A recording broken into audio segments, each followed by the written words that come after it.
que va a ser una limpieza de todo el foro de la Comisión Nacional que está en Moncloa, que ha dicho que Pedro Sánchez es el nexo político por lo cual, según dijo, el cambio pasará por 3 puntos. El primero la defensa, el segundo que el país funcione y el tercero que trabajar vuelva a merecer la pena y que sea una forma de mejorar la vida.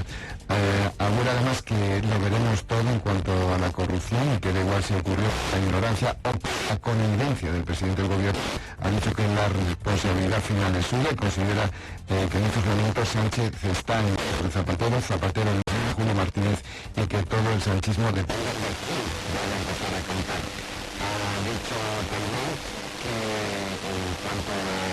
los posibles pactos con Vox en el futuro, que sus prioridades en el cambio político en España, que su objetivo es tener gobiernos sólidos y fuertes con pactos en la vista de todos. Y